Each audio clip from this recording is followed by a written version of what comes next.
Hello, I am Wise and I'm going to analyze a video, a part of an episode of the Big Bang Theory, and this is for a discourse analysis project. And well, I'm going to start. And I'm going to start talking about the discourse structure that includes an audience, a purpose, a context, and a genre.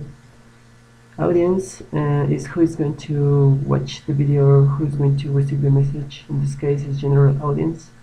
And it's important to say that maybe this program is not suitable for kids because maybe it includes sexual themes or strong language, maybe topics that kids are not familiarized with and maybe they don't understand. But in general, we can say that people who are used to watch this TV show or who likes this TV show will be the audience. Then we have the purpose, that is to entertain. That's the main purpose of this TV program. And we have the context. Well, in this episode, Sheldon and Penny are in the laundry room talking about Amy, who is the girlfriend of Sheldon. And then Sheldon are in a telephone talking with someone else. This part of the video presents like a problem and like a kind of solution. And then we have the genre, which in this case will be a conversation face-to-face between Sheldon and Penny, and a conversation in a telephone with someone else. And here we have an example of an exchange. An exchange includes an initiation, a response, and a follow-up. And here we have the initiation. Penny says, "Hey, isn't tomorrow your usual laundry night?"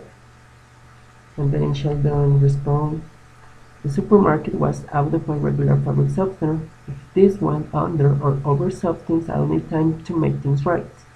That's the response. And then we have that's thinking ahead. That's the follow-up. And I'm going to focus on this one. It says, "Sheldon, the supermarket was out of my regular fabric softener. If this one," and then here we have this one. It's an anaphoric substitution because instead of say if this fabric softener under or over softens, so we're substituting fabric softener for this one. And it's an anaphoric substitution because it points backwards. And we already know that he's talking about a fabric softener. And so if this one, or if this fabric softener, that's the substitution. And I'm going back, and I'm going to focus on this one. And here we have, sorry, locutionary force. And locutionary force is when someone is saying something, another person take the literal meaning of what that person is saying, not in context but the literal meaning. Here we have Sheldon says, "The supermarket was out of my regular fabric softener. If this went under or over substance, I'll need time to make things right." And Penny said, "That's thinking ahead." But that's thinking ahead is she referring in that he thought about the possibilities of the fabric softener, and maybe he will need more time to wash his clothes. But instead of taking the contextual meaning, he took the literal meaning and responded. The alternative will be to think backwards. And if you see, well, yes, thinking ahead, it's about like going to the future, and think backwards, as you say, that's just remembering. So he responds to this, that's thinking ahead, with taking into consideration, taking the literal meaning of that phrase. And yeah, the alternative would be think backwards, and that's just remember. That's very literal. So that is a locutionary force. Okay. Here we have an exophoric reference example. Sheldon says, I thought she was a highly involved creature of pure intellect like me, but recent events indicate that she may be a slave of her base urges like you. Well, here we have recent events. We don't know which recent events or which events Sheldon are talking about. It's not part of this conversation. It's not part of this scene. So those events we don't know. There are an exophoric reference because they are outside. Maybe in another part of the episode, in another episode, maybe, but we don't know which events. Sorry. Now, here we have an anaphoric reference, and Sheldon says, forget science, she's horny. And Payne says, oh, okay, wow. And Sheldon says, it's simple biology, there's nothing I can do about it. And about it, it's referring to the point that she's horny. So it's an anaphoric reference because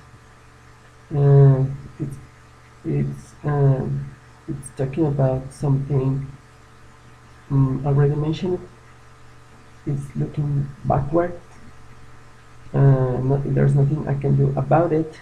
There's nothing I can do about that she's horny. Yes, that's an anaphoric reference. Well, she's is about Amy. Maybe it would be like also an exophoric reference because in this part of the conversation, maybe we don't know who is she. So that's also an exophoric reference. And then we have an example of direct repetition and synonym. And Sheldon says, hello, I'm looking for a Zach Johnson who used to have coitus with my neighborhood Penny. Coitus, and here's the repetition. Coitus and coitus. And then he says, it means intercourse. And intercourse is the same as coitus, but in a different word. So it is a synonym. Sorry. And well, that's examples. And finally, we have another example of a direct repetition, in which Sheldon says, I'd like to know if you would be interested in having sex with Amy Farage Fowler. Amy Farage Fowler. Yes, it's a girl's name. And the repetition is obviously Amy Farage Fowler. That is the name of the girl, of his girlfriend. And it's a direct repetition. So it will be all for this time, and in the description of this video I leave the link for the original video, the episode, the whole episode, well this part of the episode, and the whole transcription in the video description too, in the description of this video. And thank you, that's all, and goodbye.